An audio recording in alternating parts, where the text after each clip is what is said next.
¿no? Que dice fotovoltaico, todo esto. Sí, profe. Muy bien.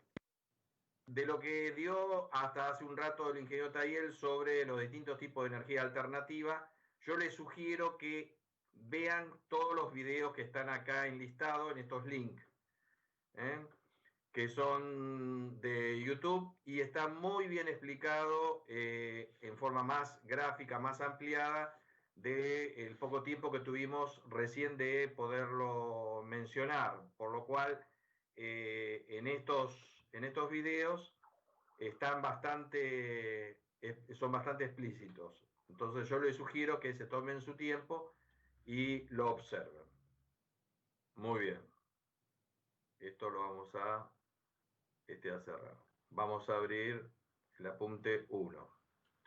Apunte 1 lo ven acá, Norma Giran 11.900, ¿no? Sí, profesor. Muy bien. Esto es algo que se está viniendo y ustedes no lo pueden desconocer porque cuando ya se reciban de ingenieros, esto va a ser algo que ya va a dejar de ser algo novedoso, sino ya va a ser algo obligatorio del cumplimiento. El etiquetado de las viviendas. ¿Vieron el etiquetado que existen de los electrodomésticos de la línea blanca? ¿Vieron el etiquetado ese el etiquetado de eficiencia energética? ¿Lo vieron? Que si van a comprar, no sé, un aire acondicionado o una heladera, un lavarropa, aparece un etiquetado de este tipo, donde los que están identificados como el nivel A son los más eficientes a nivel energético respecto de los últimos. Cuanto más se va ascendiendo, son los menos eficientes, porque tienen un sistema de optimización, de optimización electrónica que permite justamente características que permiten no hacer un mal uso de la energía que consume respecto de lo que está brindando en sí el equipo. Esto mismo que existe para los electrodomésticos, creo que por acá había algo, bueno, que existe para los electrodomésticos, va a existir también para las viviendas. Viene el etiquetado de vivienda. Ya hay pruebas pilotos en la ciudad de Rosario para etiquetar en forma energética a las viviendas. Es decir, que aquellas que son tendiendo a ser casas que se valen por sí mismas por el hecho de ser mejor aislación térmica, son relativamente confortables en distintas estaciones del año, ese tipo de construcciones van a llevar un etiquetado que de acuerdo al cálculo que surja, va a resultar según la letra que le corresponda de eficiencia energética. Eso está establecido en la norma IRAN 11.900, que es la que yo le suministré, que justamente habla sobre, hacen una especie de balance térmico, como es lo que van a ver ustedes en la materia de instalaciones, hacen justamente un cálculo, algo muy parecido a eso, sobre el tema de aislaciones de acuerdo a los componentes de la cáscara externa de esa construcción y le va a dar qué ahorro energético tiene esa construcción determinada, según cada uno de sus componentes, de techo, de paredes, de carpinterías, todo externa, y le va a indicar justamente mediante un software que ustedes van cargando los datos inclusive de ubicación de esa construcción, de la orientación, las características constructivas que tiene cada uno de los componentes, qué tipo de materiales tienen. Eso les va a permitir determinar al final de todo las características de acuerdo a lo que resulte, si es eficiencia A, B, C o lo que fuere. ¿Para qué sirve esto? ¿Para qué sirve? Esto sirve para que el día de mañana que uno deba adquirir una propiedad, una casa, sepa asimilar casa que uno quiera decidirse entre una u otra, dice, bueno, esta con el tiempo se me va a amortizar más y sale más cara respecto de otra, se me puede amortizar más en cuanto a uso energético respecto de otra que quizás sea de eficiencia energética mucho de menor calidad, ¿no? Entonces, esto ya se está implementando en países como en países de Europa, como por ejemplo en España. En España ya es obligatorio el etiquetado energético de las viviendas. Es obligatorio. Entonces, cuando uno va a una inmobiliaria, hoy por hoy en España, va a ver en la cartelería de publicidad de esa vivienda, va a ver no solamente las características internas de la vivienda, la cantidad de ambientes que tiene, los metros cuadrados que tiene, la ubicación obviamente que tiene, sino también va a aparecer el etiquetado. Entonces uno ya sabe qué etiquetado tiene esa construcción. No solamente cuando va a comprarlo, sino también cuando va a alquilarlo, porque también va a usar energía.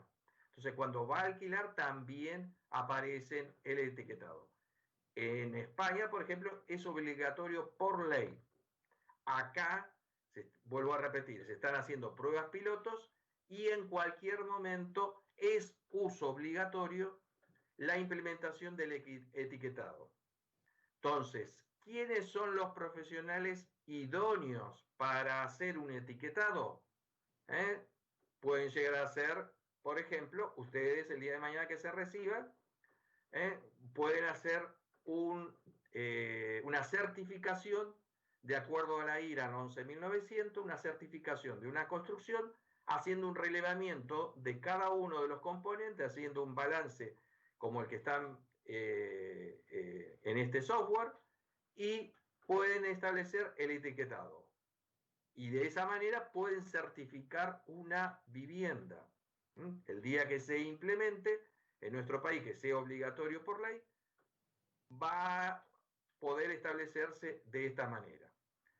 ¿Qué es lo que va a llevar esto después el día de mañana?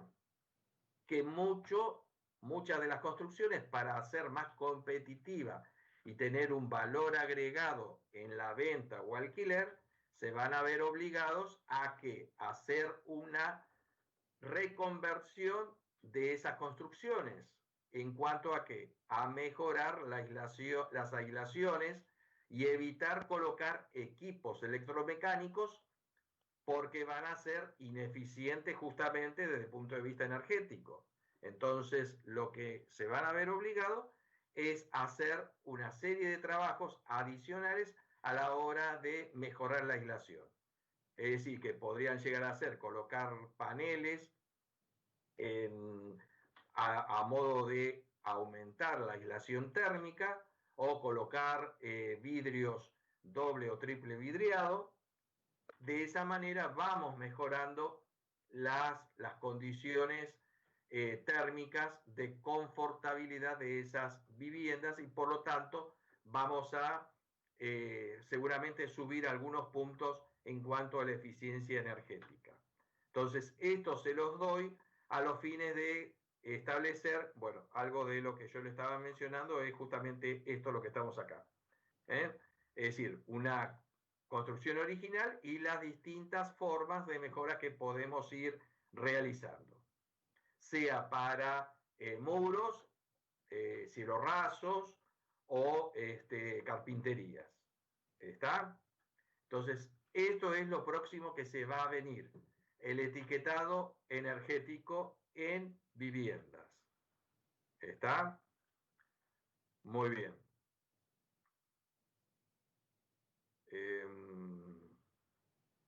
Otra de las cosas que quiero que también veamos es la certificación LEED. Vamos a abrir acá la página web para que ver a ver si podemos compartir también lo de la página. ¿Se ve lo de la página web de LEED? Sí, profesor. Sí, profesor. Muy bien. Bueno, esto nació en Estados Unidos, esta certificación LEED. ¿Y qué es? La traducción dice liderazgo en energía y diseño ambiental. Pero no es el único tipo de certificaciones de construcciones sustentables, sino existen otras certificaciones, como por ejemplo hay una certificación de tipo alemana que también se utiliza acá en el país, pero es la menos difundida. Hay otra española que también se usa en Europa, pero la que más se introdujo en el mercado es este tipo de certificación, la que estamos viendo acá en pantalla, la de liderazgo en energía y diseño ambiental. Este tipo de certificación no es de uso obligatoria, sino es de uso voluntario. Es decir, que es para cualquier tipo de construcción, no solamente viviendas, sino para cualquier tipo de construcción que puede llegar a certificarse. La construcción en sí puede certificar un proyecto, un diseño, es decir, una etapa de lo que conforma en sí ese desarrollo. ¿Y para qué fin se usa? Porque le da un valor agregado y un etiquetado también de alguna manera, entre comillas, como para decir, bueno, este emprendimiento, esta construcción o este proyecto tiene determinadas tipos de características que lo hace amigable con el ambiente. Entonces, vamos a ver en qué. Acá hay distintas categorías que se establecen en esta certificación, que da por puntos, según la medición que uno va haciendo o realizando de acuerdo a lo que se haya analizado, puede llegar a tener una simple certificación si alcanza los 49 puntos, o así ir ascendiendo hasta obtener certificaciones plata, oro o platino. Entonces, ¿en qué se desarrollan las distintas categorías que podemos llegar a tener? Por ejemplo, acá uso de los materiales que sean recursos renovables, que se ubiquen en sitios que sean sustentables, es decir, que no tengamos que implantar, por ejemplo, un parque industrial en una zona donde tengamos que desmontar un bosque. Justamente el otro día estaban pasando un video en la televisión que era algo paradójico, que justamente la fábrica de autos eléctricos que se estaba instalando en Europa, más precisamente la marca Tesla, justamente de fabricar autos eléctricos, estaba instalándose en un sitio de Alemania, donde justamente para hacer la planta necesitaba hacer un desmonte de más o menos alrededor, creo que andaba en no menos de 10 hectáreas aproximadamente de bosque. Es decir, que por un lado estaba buscando hacer vehículos relativamente sustentables o amigables con el ambiente, y resulta que por otro lado, donde va a instalarse la planta, justamente lo que menos hace era preservar el ambiente. Entonces, si nosotros vamos a hacer algo que lo que se focaliza es que sea sustentable en general en ese emprendimiento, lo que buscamos es también que el sitio acompañe también en la elección del sitio, que acompañe justamente eso, que no miremos el proyecto en forma parcial. Racionalización del consumo de agua, lo mismo, es decir, que tengamos una optimización en cuanto al reuso de las aguas que se están usando dentro de ese emprendimiento puedan llegar a ser reutilizadas por algún sistema de cloración o lo que sea y que pueda llegar a servir con otros usos, con otros fines, como por ejemplo para riego, para lavado de pisos o lo que sea. Bueno, y así vamos analizando las distintas categorías en las cuales se puede tipificar el proyecto. ¿Dónde se aplica? Para nuevas construcciones, para interiores comerciales, dicen, para cáscaras y núcleos de distintos desarrollos, para edificios existentes, para escuelas, para comercio, hospitales, vivienda y barrios que se puedan llegar a desarrollar, a construir, ¿no? Entonces, entre todos los tipos de emprendimientos puede llegar a aplicarse esta certificación LEED. En Argentina existe una filial de certificación LEED bajo sello de LEED y hay, si ustedes ingresan a la página web de la que yo estoy mencionando, van a ver que hay una serie de edificios en Buenos Aires que están certificados, hay algunos que están en proceso de certificación en las distintas categorías. Entonces, es interesante observar este tipo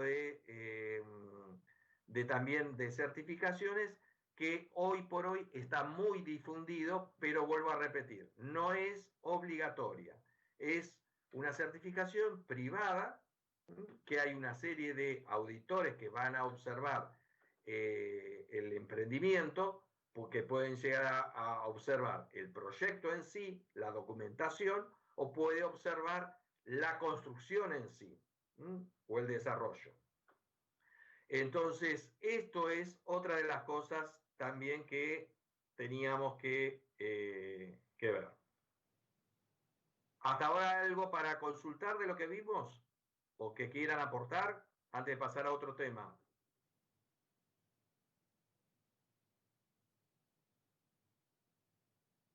Bueno. Otro de los temas que quiero mencionar es esto que mucho en nuestro país no se habla, pero sí existe el problema. Síndrome del edificio enfermo. Se ve esta diapositiva, ¿no? No creíamos Sí, que era... profesor. Bueno, el síndrome del edificio enfermo es algo recurrente que se observa, mucho no se lo menciona a nivel técnico, se observa en distintos tipos de construcciones. Puede ser en nuestras casas, en nuestras viviendas, pueden ser en un edificio público, pueden ser en una oficina de trabajo, en una planta industrial, en un hospital. Cuando hablamos de síndrome del edificio enfermo, en realidad es distintas situaciones que presenta el edificio y que empuja a los que ingresan a ese edificio o a los que conviven en ese edificio a que empiecen a aparecer patologías de carácter crónico sobre determinados tipos de enfermedades. Entonces, síndrome, ¿qué es? Conjunto de síntomas que se presentan juntos y son característicos de una enfermedad o de un cuadro patológico determinado, provocado en ocasiones por la concurrencia de más de una enfermedad. Es decir, puede ser edificios muy importantes que uno ve que la cáscara es espectacular, ingresan, pero cuando empiezan a observar minuciosamente, empiezan a ver un montón de detalles que hace que no son saludables. ¿Saludables para quiénes? Para los que van a trabajar allí, para los que van a vivir ahí. Sin ir muy lejos, hoy por hoy, justamente, habrán escuchado en las noticias que está prohibido el uso de aire acondicionado por el tema de la propagación inmediata del virus que estamos padeciendo. ¿Habrán escuchado eso? Sí, profe, sí. Bueno, lo que se está hablando es no utilizar cualquier aire acondicionado, sino lo que se focaliza, porque a veces las noticias son parciales, lo que se focaliza justamente es evitar el uso de aires acondicionados centrales, aquellos que tienen un sistema central de manejo, que son equipos electromecánicos que se manejan desde un sistema central y que tienen conductos que van alimentando o abasteciendo a distintos ambientes.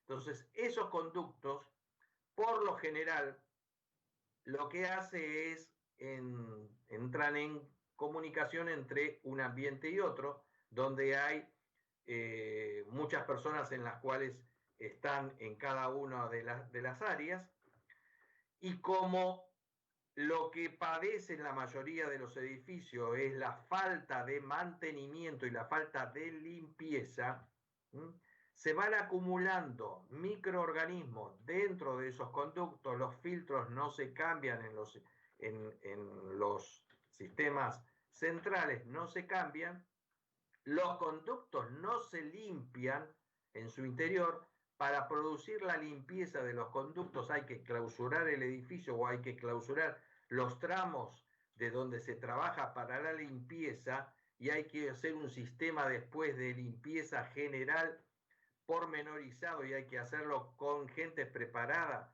especialmente. Entonces, ustedes van a ver que ese tipo de cosas prácticamente es inexistente.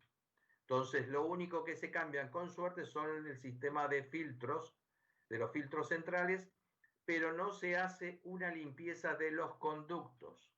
Entonces, hoy por hoy, cuando se habla de no usar aire acondicionado, se está hablando de aire acondicionado de tipo centrales, porque hace a la dispersión más inmediata de este tipo de microorganismos.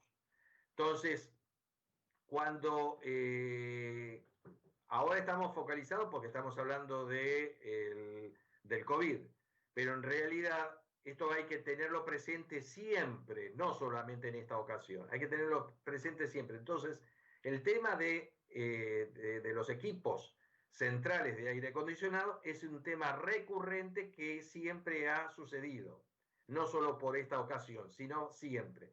Hay transmisión de distintos tipos de contaminantes, como pueden llegar a ser esporas o bacterias que puedan llegar a transmitirse a través del aire.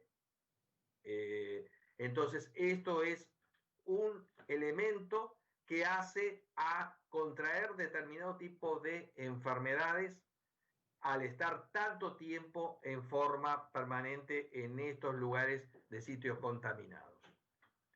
Entonces, ¿qué dice la Organización Mundial de la Salud? Dice, diferencia entre dos tipos distintos de edificio enfermo. Dice, el que presenta los edificios temporalmente enfermos, en el que se influyen edificios nuevos o de reciente remodelación, en los que los síntomas disminuyen y desaparecen con el tiempo, aproximadamente medio año. ¿Cuáles son? Por ejemplo, aquellos edificios que han sufrido, por ejemplo, pinturas, en los cuales hay evaporaciones de distintos tipos de sustancias, de componentes volátiles, compuestos orgánicos volátiles que contienen justamente esas pinturas, esos solventes, o de pegamentos de revestimientos. Entonces, eso hace a que a los pocos meses van desapareciendo, pero al principio uno puede llegar a padecer algún tipo de alergias o síntomas de malestar, justamente producto de los componentes estos que le acabo de decir. Pero también hay otros que son de tipo permanentes, que dice en que presentan los edificios permanentemente enfermos cuando los síntomas persisten a menudo durante años a pesar de haberse tomado medidas para solucionar los problemas. Como por ejemplo los que mencioné antes con el sistema de aire acondicionado. Por ejemplo, dice, características comunes. Tiene un sistema de ventilación forzadas, los de aire acondicionado centrales, ¿no? Que generalmente es común a todos los edificios o amplios sectores y existe circulación parcial del aire.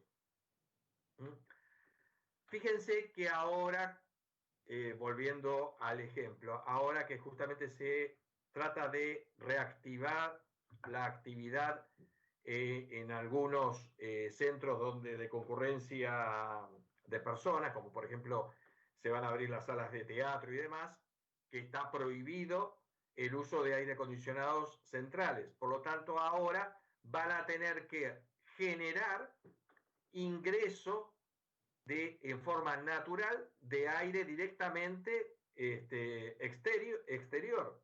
Entonces, las salas de teatro, hoy por hoy hay una autorización explícita para poderlos habilitar nuevamente, es si hay ingreso directo de aire exterior. Hoy por hoy. Dice, algunos edificios tienen la localización de las tomas de renovación de aire en lugares inadecuados, mientras que otros usan intercambiadores de calor que transfieren los contaminantes desde el aire de retorno al aire del suministro.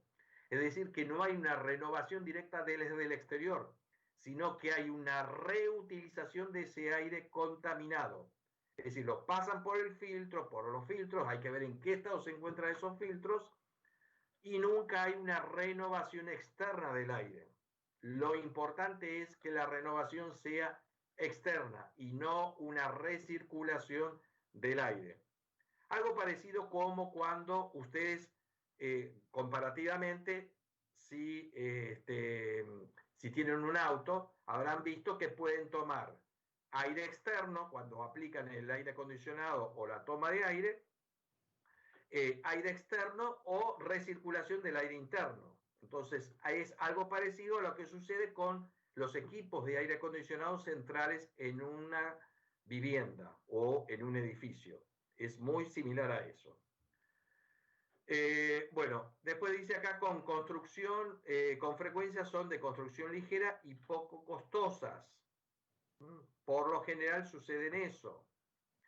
Dice, las superficies interiores están en gran parte recubiertas de material textil, incluyendo paredes, suelos y otros elementos de diseño interior, lo cual favorece una elevada relación de superficie interior y volumen. Es decir, cuando hay muchos elementos que hace a los componentes que no sean, como por ejemplo, acá se refiere a componentes de material textil. ¿Por qué? Porque hay expulsión de fibras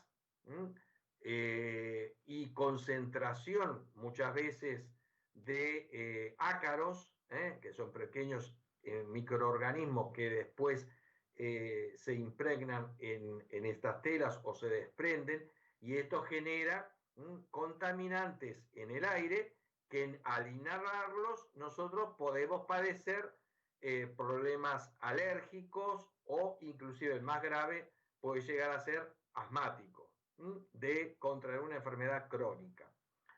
Entonces, alfombras inclusive, alfombras que genera después también un sistema de corrientes estáticas, también.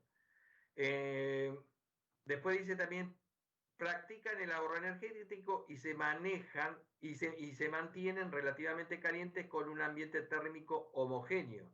Se caracterizan por ser edificios herméticos en los que, por ejemplo, las ventanas no pueden abrirse. Es muy común hoy en los edificios con cerramientos de tipo piel de vidrio que se llaman, o curtain wall que también se llaman, en los cuales prácticamente en esos edificios, especialmente en los edificios torres, como ven en el microcentro, en las zonas de Catalinas o en la zona de Puerto Madero, van a observar que la mayoría de esos edificios son totalmente estancos y que no permiten abrirse.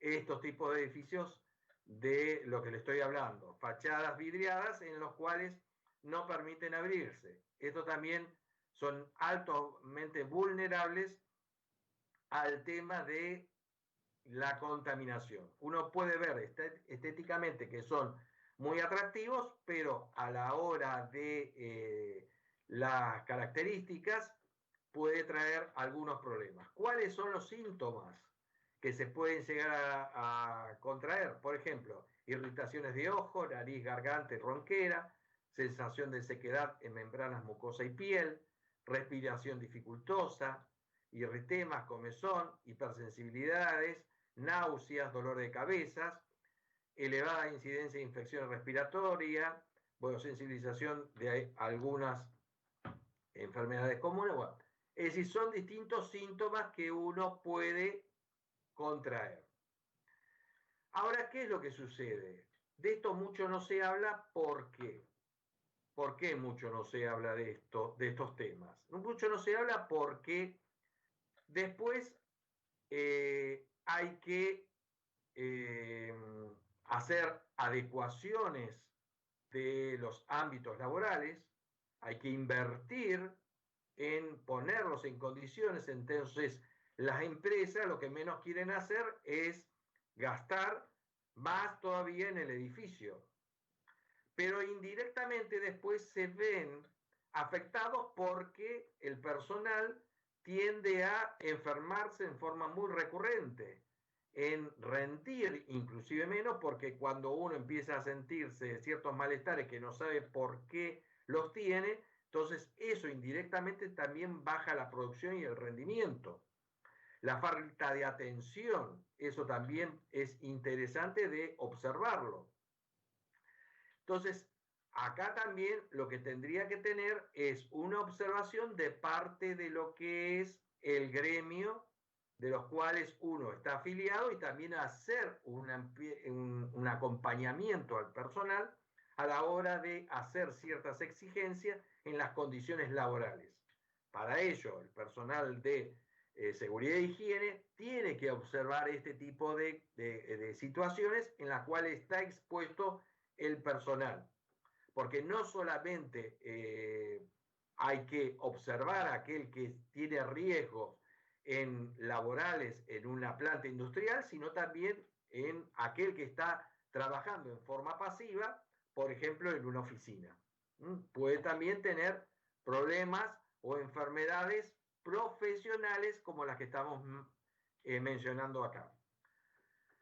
Diagnóstico, investigación cuidadosa entre el personal afectado, teniendo en cuenta los síntomas reseñados. Según los estudios realizados, los síntomas son más frecuentes por la tarde que por la mañana, es decir, cuando se van acumulando horas de trabajo.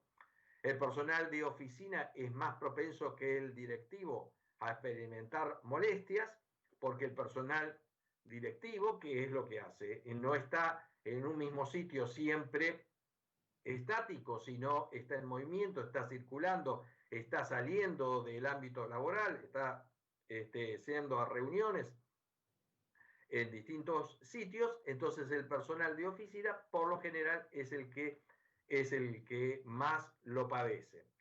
Dice, son más frecuentes en el sector público, justamente porque es el que los edificios son aquellos edificios que menos mantenimiento tienen, y es el que más se acude a la preservación del personal, a diferencia del sector privado.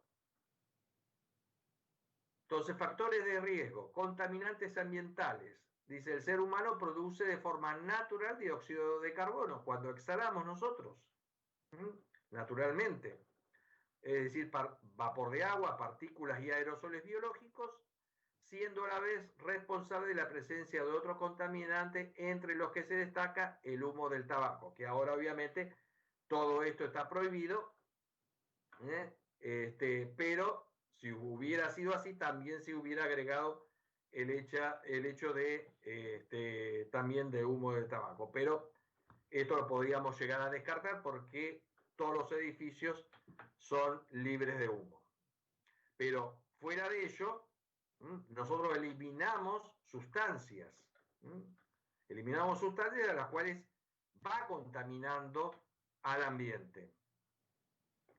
Los materiales de construcción y de decoración también tienen su efecto, su factor de riesgo. Dice, compuestos tales como formaldehído, vapores orgánicos, polvos y fibras, que podrían llegar a ser en aquellas construcciones que todavía son construcciones viejas, que todavía existen asbestos, esas fibras que todavía están en algunos sistemas de equipos de calefacción, como ser aislantes de equipos de calefacción, de instalaciones que ya que tienen unos cuantos años, todavía están presentes y estos también son altamente peligrosos y nocivos a la salud. Equipos textiles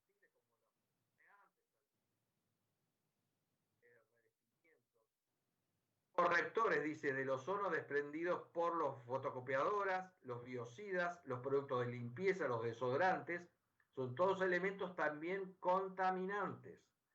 Hay que tratar en lo posible de utilizar, a la hora de hacer limpieza, desinfecciones, usarlo con productos en los cuales pueden llegar a ser muy agresivos al final de la jornada laboral, no al principio. Por lo general ustedes a veces van a una oficina en la cual el personal de limpieza comienza junto con ustedes.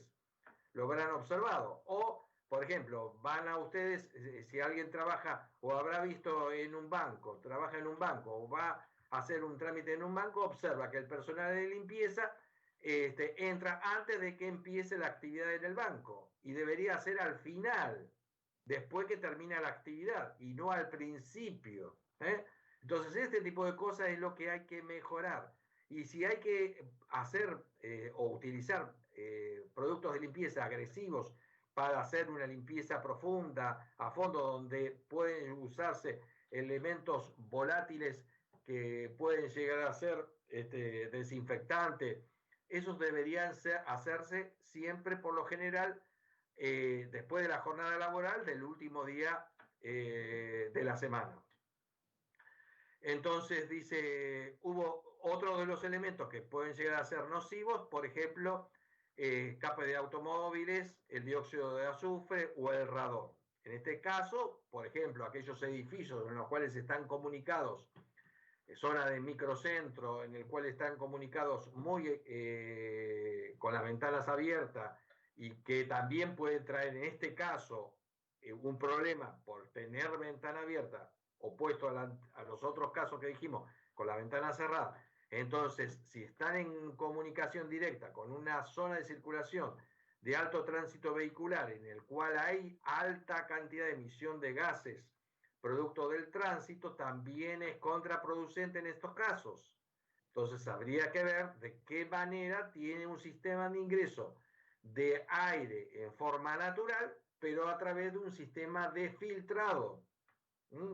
Entonces, el radón, cuando mencionamos que hay radón, hay algunos elementos naturales que pueden tener origen natural y que puedan irradiar ciertas contaminantes al ambiente. Hay algunos piedras o compuestos materiales que hayan sido construidos y que pueden emitir también ciertas radiaciones y que pueden llegar a ser un problema a la salud. Entonces decimos que acá es un elemento radioactivo y gaseoso encuadrado dentro de los llamados gases nobles. El radón es un gas radioactivo que no tiene color ni olor. Es un producto de la desintegración del uranio. Es un elemento que está presente en las rocas, el suelo y el agua, que podemos llegar a tener algún tipo de construcciones que tengan algunos componentes o estar en una zona donde hace una fuente de radiación y que pueda llegar a contaminar al ambiente. Entonces, bueno, acá hay una serie de datos técnicos que no lo vamos a leer y las consecuencias que puede llegar a tener hasta ser grave a la salud, como por ejemplo contraer enfermedades terminales.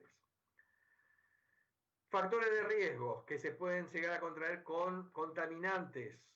Por ejemplo, el polvo presente en un aire interior está formado por partículas orgánicas e inorgánicas, como fibras. El polvo total dependerá de la ventilación, la limpieza, la actividad de la zona y el grado de presencia si hubiera humo de tabaco, que no es nuestro caso. Contaminantes biológicos pueden ser responsables de enfermedades infecciosas y también alergias, de las que mencionamos antes. Calidad del aire, bueno, acá está inclusive el tiempo y el valor de referencia a los cuales uno puede llegar a tener un contaminante presente y la calidad del aire. Calidad del aire, dice para el dióxido de carbono, que la mayoría dice no consideran como un contaminante dado su origen humano y que sí se usa como indicador de la calidad del aire interior para establecer el correcto funcionamiento de los sistemas de ventilación. Entonces, esto también es importante el tema. El tema de los olores, para cuantificar, dice, la fuente de contaminante y nivel de contaminación, tales como lo percibe el ser humano. Entonces, el tema de los olores también es un tema recurrente a la hora de establecer, porque ni más ni menos no es solamente el efecto del olor, sino que el olor es producto de una combinación de las moléculas de algún contaminante que está presente en el aire y que ese está afectando directamente a la salud. Los contaminantes de iluminación. Iluminación también, cuando hay exceso o deficiencia en la iluminación en los ámbitos laborales. Ya lo hemos mencionado la clase pasada sobre el tema de la iluminación. Características de las luminarias. ¿Dónde está situada la luminaria? ¿Qué cantidad? Hay que hacer un diseño de la iluminación de los puestos de trabajo. Muy bien, hay que hacer un cálculo, llamar a un especialista en los cuales me indique las características de la luminaria, qué cantidad de luminarias voy a colocar de acuerdo a los puestos de trabajo que yo voy a colocar. ¿Dónde voy a colocar? Si no voy a colocar luz artificial, luz natural. ¿Dónde voy a colocar los puestos de trabajo? ¿Dónde voy a ubicar, por ejemplo, si voy a diseñar un aula? ¿Dónde voy a colocar? Que la luz incida naturalmente en lo posible y no todo el tiempo que dure la jornada de trabajo o de concurrencia, como puede llegar a ser un aula. ¿Dónde voy a colocar las ventanas? ¿O dónde voy a colocar los pupitres? ¿O dónde voy a colocar las mesas de trabajo respecto del ingreso de luz natural?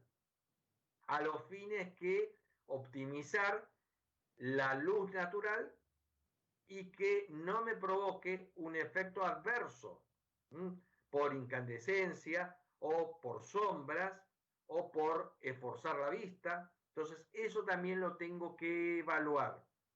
Evaluar en conjunto cuando se está haciendo el diseño, sea para construcciones nuevas o sea para aquellas construcciones que se van a reconvertir. Muchas veces se reconvierten construcciones para usarlo con otros fines.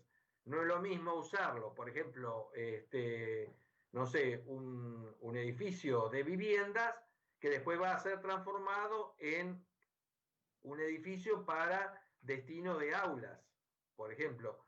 Entonces, yo tengo que tener, al tener otro volumen o otra concentración de personas, yo tengo que rediseñar los mismos. Entonces, el nivel de ruido. El nivel de ruido también, que no haya reverberancia, es decir, que no haya un rebote de las ondas internas del ruido que se vayan a establecer y que me impida el desarrollo de las actividades. O inclusive que no ingresen ruidos externos que me impiden la comunicación o la concentración. Eso también es importante que se analice. vibraciones, es decir, si tenemos un edificio en el cual necesitamos concentración para el desarrollo de una actividad y resulta que al lado lindero tenemos una planta textil en el cual hay muchos movimientos y ruidos y vibraciones, o tenemos una planta industrial en la cual hay balancines, o ciertas máquinas en las cuales se perciben las vibraciones, o hay mucho tránsito vehicular y hay muchas vibraciones, entonces eso también afecta a la salud de las personas. Entonces eso también se debe analizar. Ambientes térmicos, altas o bajas temperaturas que están existiendo en ese edificio por mala aislación o algún elemento que tenga que ver en las condiciones que yo estoy trabajando. ¿Por qué? Porque puede llegar a haber elementos que yo tenga que trabajar a bajas temperaturas o que tenga que trabajar a altas temperaturas por lo que se esté fabricando o exista ahí. Entonces, también tengo que tomar en cuenta ese tipo de situaciones. Entonces, situaciones que tengo que ver a la hora de ingresar y salir permanentemente de esos ambientes, cuando se forman esos cambios bruscos de temperatura, también se puede llegar a presentar patologías al personal laboral. El tema de la humedad también es otro tema también que hay que observar.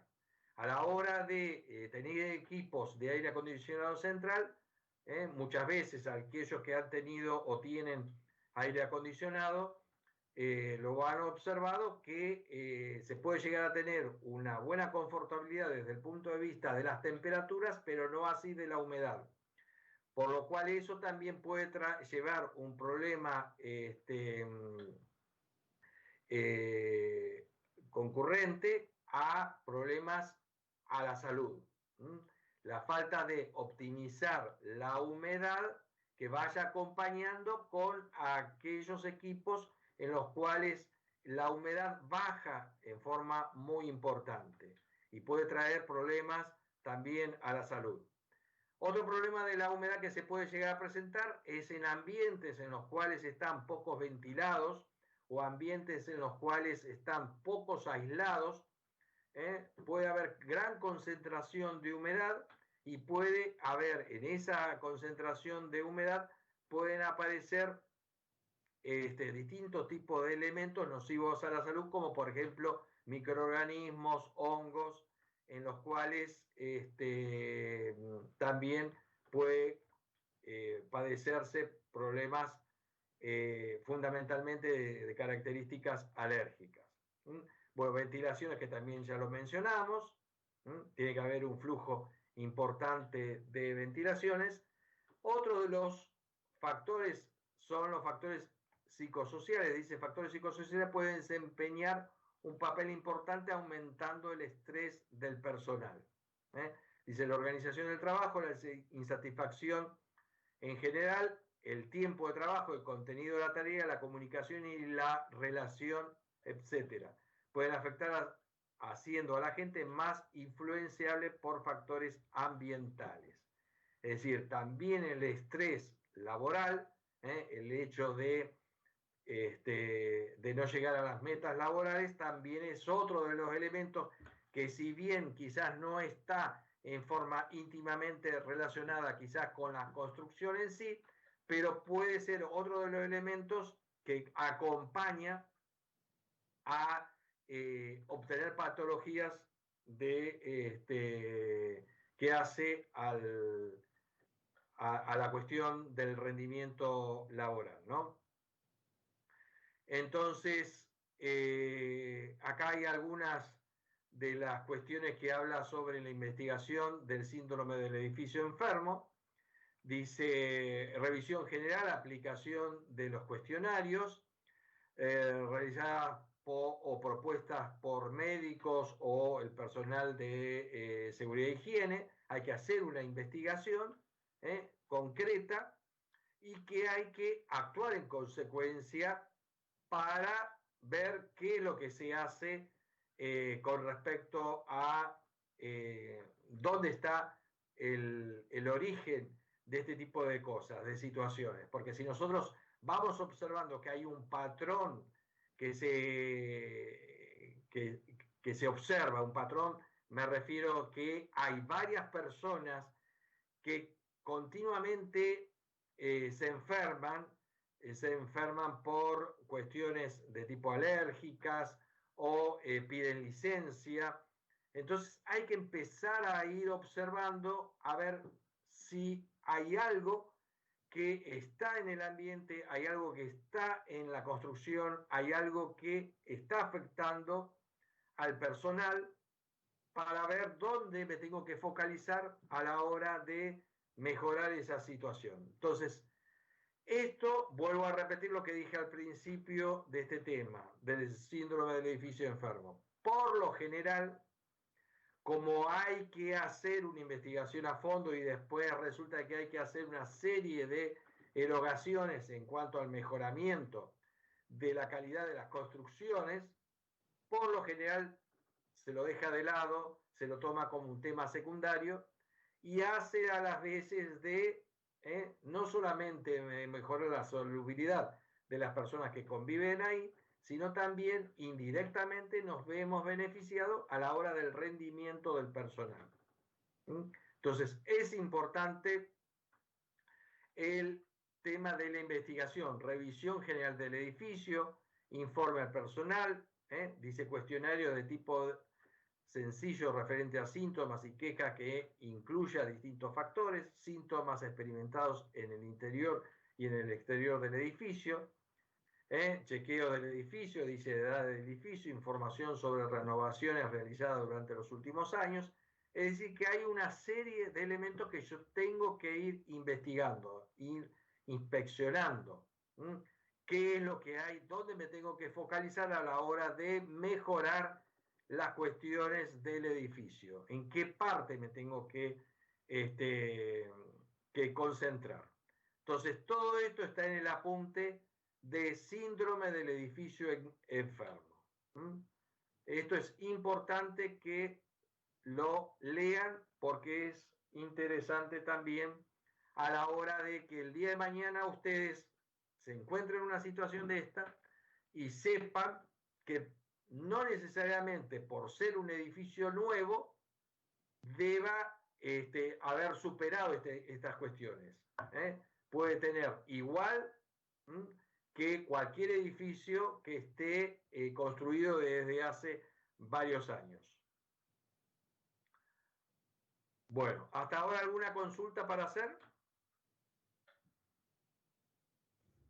No, profe, se entiende, claro. Bueno.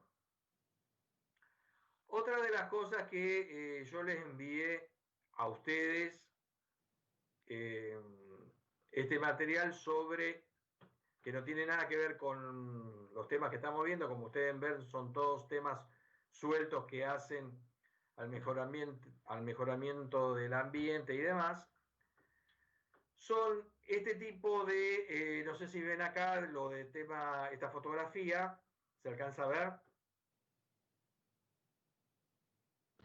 Sí, se ve. Muy bien. Esto se aplica fundamentalmente en Europa y son también lo que se llama hidrosiembras que se aplican unos geotextiles y se inyectan a través de unos equipos. Creo que había otra fotografía que me parece que es más gráfica. Se aplica a través de unos equipos, se aplican elementos naturales para mejorar los taludes de los suelos, por ejemplo, cuando vayan a construir taludes para caminos o taludes para excavaciones, sea para en altura o en un túnel o en algún lado donde haya una depresión, es decir, para tratar de afirmar esos taludes y que en forma lo más rápida posible empiece a germinar determinados tipos de vegetación. Nosotros, por lo general acá, lo que solemos hacer en algunos de los casos es hacer plantaciones naturales de arbustos o de plantas en forma manual, pero acá se lo trata de hacer en forma mecanizadas. En algunas zonas nosotros de zonas de montañas, a veces lo que se trata es hacer, para evitar deslizamientos, tratar de colocar lo que se llama gaviones, hacer en bolsas con piedras, colocar y para contener esos taludes. Bueno, este es otro de los sistemas que se está implementando en Europa de afirmar en forma natural, afirmar taludes con estos tipos de equipos. Entonces, como ustedes ven acá, también zonas para parquizar inmediatamente, no solamente en faldones de taludes, sino también en terrenos llanos. ¿Qué nos permiten esto? Dice proteger, dice las semillas de las aves, que muchas veces cuando uno se hace en plantaciones va corriendo contra eso también. Dice aportar materia orgánica al suelo. Cuando nosotros tenemos, por ejemplo, un mix de productos naturales que se inyectan ahí, también lo podemos aprovechar y servir como abono. Conservar la estructura de dice superficial del suelo, moderar la temperatura del suelo, retiene excelentemente la humedad de los suelos, mejora el porcentaje de germinación uniformemente en la superficie proyectada, se mantiene el sitio hasta que la vegetación se establezca, absorbe la energía de la lluvia, ayuda a mejorar la fertilización con sustancias biodegradables que son amigables al medio ambiente y mejora obviamente el paisajismo. Todo eso es la hidrosiembra. Hay distintos sistemas que se van inyectando con distintos productos naturales. Fundamentalmente es no solamente estético, sino también a veces para mejorar la erosión o el deslizamiento de estos suelos. Esto es algo que se está aplicando en Europa, que me gustaba aportárselo a ustedes ahora. Dice acá, se considera como una de las herramientas más eficaces para controlar y prevenir la erosión y la sedimentación en terraplenes, corte de caminos, basureros, botaderos de materiales de desperdicios y otras intervenciones que se generen producto de la construcción y de desarrollo de diferentes obras civiles. Dice, la hidrosiembra es un método mediante el cual se mezclan semillas, agua, fertilizante, hormonas, fibras y el mulch se colocan directamente sobre el suelo por medio de equipos mecánicos de hidrosembradoras. Esa mezcla que conforma lo que les acabo de decir. Entonces es esa cubierta protectora que dice que está compuesto por un compost, todo ese material orgánico que nosotros podemos llegar a desechar, que se llama el compost, restos de corteza, viruta de madera, distintos tipos de elementos que nosotros mezclamos junto con semillas para que eso germine y pueda tener en forma relativamente rápida esas vegetaciones, esas hierbas en esos taludes de protección. Bueno, ¿alguna pregunta?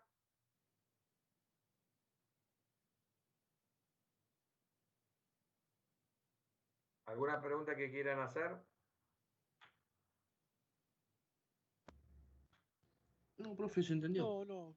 Bueno, hasta acá es el material que corresponde, todo lo que vimos hasta acá es lo que corresponde al cierre de la unidad número 8. Como habrán visto, son distintos temas muy diversos y que tienen que ver directamente a la aplicación de la sustentabilidad en obras en general que hacen a la profesión de ustedes, a la de ingenieros civiles. Entonces no podemos desconocer todos estos tipos de temas y que es importante que estudien todo el material que le hemos brindado.